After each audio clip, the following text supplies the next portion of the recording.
So this past week, it might still be going on, but this past week was the beginning of CinemaCon. So you don't know what CinemaCon is. It is a yearly convention held by the National Association of Theater Owners, the acronym being NATO, but not NATO like the North Atlantic Treaty Organization like in the Cold War. It's so dumb that they named it NATO. You couldn't have changed it to anything else. But NATO is this trade organization of theater owners across the country, and that can run the gamut from like AMC theaters to like a guy in Minnesota who owns one theater, right? And here's what we have from Wikipedia, very trusted source of mine. Wikipedia says that CinemaCon is, quote, a standalone movie theater industry trade show. So it's really an opportunity for movie studios to show off upcoming films and get theater owners excited about the product that they're going to be pushing out. And it's also an opportunity for theaters to speak to the state of the theater industry. And again, like I said, it's attended by major chains as well as just owners of like one theater or a handful, not necessarily mega corporations, right? Going into the event, there was a troubling report that kind of cast a negative light over the movie theater industry. Gower Street Analytics forecasted a 3% decline in the worldwide box office this year for 2024. And while this is still better than the original prediction for 2024, it was going to be even bigger percent decline. This is still a setback, right? Following 3 years of recovery following the pandemic. And they said that China is really the only market that's going to see any improvement. And I would imagine that might be because, China was like the golden goose for Hollywood for like 10 years. And then COVID happens. So not only is China just shut down, but China also becomes more authoritarian in that time. And it becomes kind of this like business divorce between the United States and China. So it makes sense that China is the one that has improvement for growth because it's kind of been in the toilet for the past couple of years in terms of like American output there or exporting American films to China. But overall, despite these troubling reports, there's this general sense of optimism. Because again, if you look at the box office from this past year so far, there have been some decent hits, like we talked about in our box office segment earlier in the live stream. Doom Part 2, Kung Fu Panda 4, Godzilla x Kong, Ghostbusters to an extent, and if you also want to look at some of the stuff from the tail end of 2023, like Wonka, and lower budget, huge successes like Anyone But You, the rom-com with Sydney Sweeney and Glenn Powell.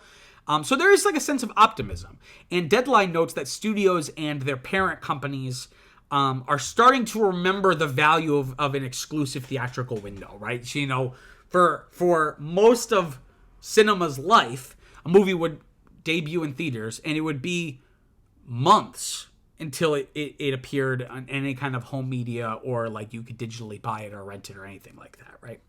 Obviously, that has changed a lot over the past 10 years, but especially during COVID, where studios kind of started experimenting with like, well, maybe we just have it in theaters for 3 weeks and then it's available everywhere. Or maybe it's day and date. You can rent it at home or go to the theater to see it. And I think the successes and failures of those strategies has become very apparent to the studios. So they're kind of being like, maybe there was something valuable about it only being in theaters for 3 months. Maybe that was good for box office results. I don't know. And this also includes companies like Apple and Amazon,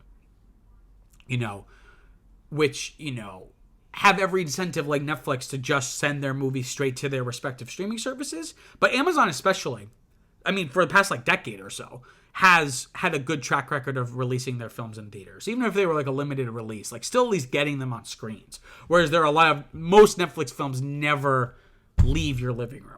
Right, except for like a few key things, something like The Irishman, and that was because Scorsese insisted, like, can you please just show it somewhere, at least one theater. So looking at some kind of sound bites we got from the event, Deadline interviewed NATO President and CEO Michael O'Leary, as well as Chairman and CEO of the Motion Picture Association, or the MPA, of Charles Rivkin. They are obviously optimistic because the industry depends on it. They're not going to be like, oh, yeah, well, you know what? The theater industry sucks right now, you know? So there's obviously a level of kind of damage control in a sense. And we have a quote here, I think from O'Leary, saying, quote, "We aren't ignoring the reality of the marketplace, but those concerns can be overstated. CinemaCon will be a pep rally, but I'll challenge our industry to step up," end quote. O'Leary also notes that the industry isn't declining, it's just, quote, sorting out, right? It's, end quote. So it's just kind of finding its footing, which I don't disagree with. But again, he has to, this is his job to say things like that. We also have, comments from Rivkin, and he references potential legislation that they're going to essentially try to lobby within Congress to implement what's called judicial site blocking in the United States. Basically, from my understanding, this is something that happens in a lot of countries, but the way Rivkin describes it is essentially it's the ability to take down websites that are distributing pirated content, right?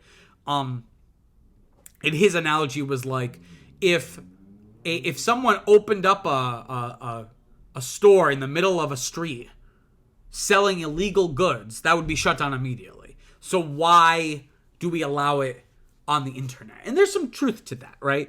But he clearly sees piracy as the existential threat, because he then later said in a speech at the event, quote, "The perpetrators are real-life mobsters, organized crime syndicates, many of whom engage in child pornography, prostitution, drug trafficking, and so many other societal ills," exclamation point, end quote. So, I am in general against piracy to a point, especially when the thing you're pirating is accessible. It's just you have to pay for it. I'm usually pretty lenient, especially when it comes to like game emulation and piracy, because a lot of games are hard to get or get in a good state, just because the industry doesn't quite preserve itself the way it should. But when it comes to film, I'm actually pretty supportive of like anti-piracy measures. But they're mobsters. You don't need. He's trying to lump them all in with these awful, things. Like drug trafficking and child pornography. I don't know. It seems a little hyperbolic to me, at least. But I think the most interesting comment here is from O'Leary, and he notes that the industry needs a robust slate of small and mid-budget films, right? And there's kind of this extended quote that I want to share with you. He said, quote, "There's an audience for those. Those aren't just critical darlings. Those are films that people like to go and see. We need to make sure that we are getting those into the marketplace, reaching out to the appropriate audience, and letting those movies build over time and coalesce and create bigger audiences. I do not believe that the industry can survive on blockbusters or tentpoles alone. We need to have a diversity of films, not just from an economic standpoint, but because that's what will keep people interested, will keep people coming back to the theaters," end quote. So basically the message to studios, make different kinds of films. And we talked about this in the box office segment of the live stream, that, people like to have options. Like I don't mind there being a $200 million dumb popcorn entertainment film. I don't mind that, because if those do really well, they help pay for the party, right? But they no longer pay for the party. They pay for themselves. There's a reason why we call them tent poles, because you only need a few tent poles to hold up the whole tent. But if you knock one of the poles over, the whole thing's going to come down. And I think that's what we have been seeing. That if the industry doesn't make a change, the industry is going to implode. The industry is going to not be able to support itself, because all it's going to take is just a few huge movies to bomb, right? And I listed all those movies that have done really well financially in like the past 6 months, but there are plenty of counterexamples, right? So I think the biggest one being, the Apple film, was it Apple? Argyle, right? It was like a $200 million movie. Let me pull up Box Office Mojo. I don't even think it's even hit 200 million. And again, as we know, you need to probably make double your budget to account for advertising and stuff, right? So worldwide, this $200 million movie has only made about $96 million. So if you have 3 or 4 of those in a year from like the same studio, that could completely destroy a studio. So it is just good. Like, I like what he says here. It's like not just from an economic, but also it's just like keeps people interested. I would say the reverse. Like, yes, it keeps people interested, but from an economic standpoint, like no other business would you bet so much on one thing, right? Every great financial planner or Wall Street guy would say you need to diversify your portfolio. You can't just have all of these huge movies because then you have situations where a movie will make $300-400 million and be a disappointment, right? Because it was made for like $200 million or whatever it was, and you wanted it to make $1 billion or $2 billion even, right? So I completely agree here. But at the same time, this also seems like common sense. Like, if we make different kinds of movies, like this is like financial planning 101. Like you need to diversify your portfolio. Have a couple other sound bites here. A Variety spoke with Elizabeth Frank, who's the chief content officer at AMC Theaters. She really notes the success of concert films. You know, like we had talked about with Taylor Swift bypassing the traditional distributors to have her Eras tour film, concert film, just go directly to AMC Theaters. And again, that was financially advantageous for AMC because there was got rid of the middleman. You get a little bit more of the pie, right?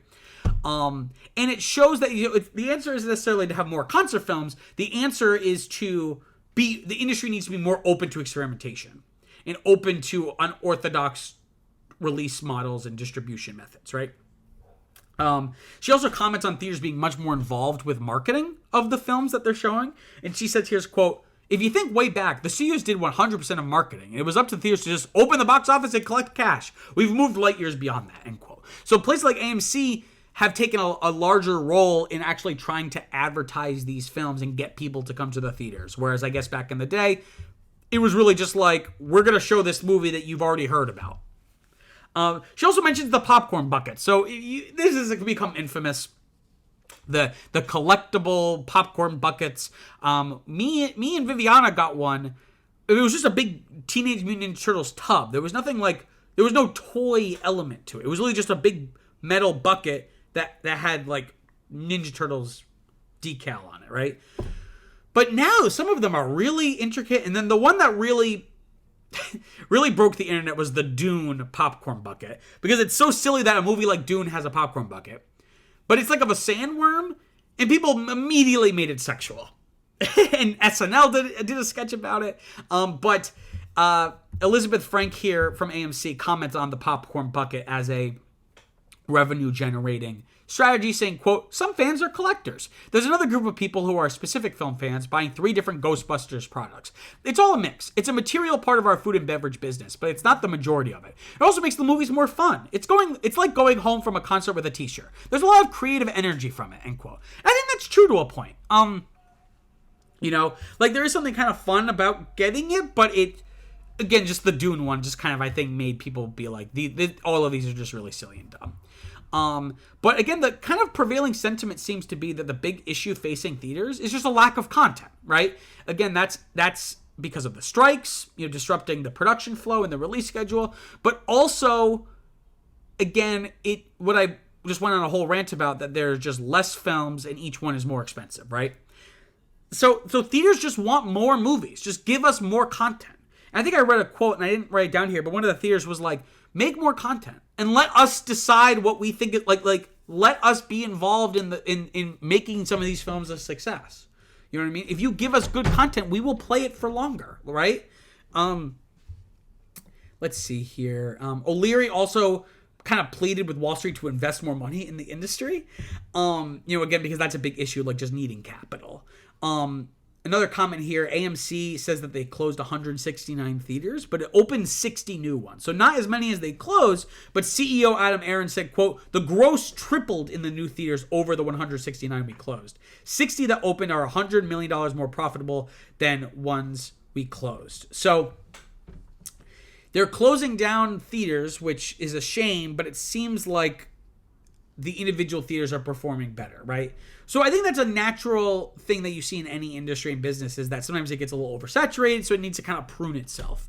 So all of this to say, what do I think theaters need to do to survive? In summary, because I've kind of already said this, but more films, more kinds of films, different experiences, so not just traditional films, but more documentaries having wider releases, more concert films, as well as like really getting experimental and kind of thinking outside the box of what you normally see at a movie theater. Like, I've always thought, why aren't televised events streamed in theaters? Like, why? I'm sure you could do this at some theaters. Like, I think, like Alamo Draft House or maybe the Nighthawk Cinema in New York. You could do this, but again, those are very small scale. Like, why can't I go to AMC theaters and go watch the Oscars? Right? Or any other television event. Like, think about how much money. And again, it still shows it's the same broadcast, so it has all the ads, right? Think about how much money theaters would have made if they were showing Game of Thrones in theaters every Sunday. That would have been insane. The amount of money that they would have generated was insane. So I've always thought that's a blind spot of the industry, that they should have more of things like that. But, you know, I think they don't want to think outside the box on things like that, but which is a shame, because I think they would make a shit ton of money.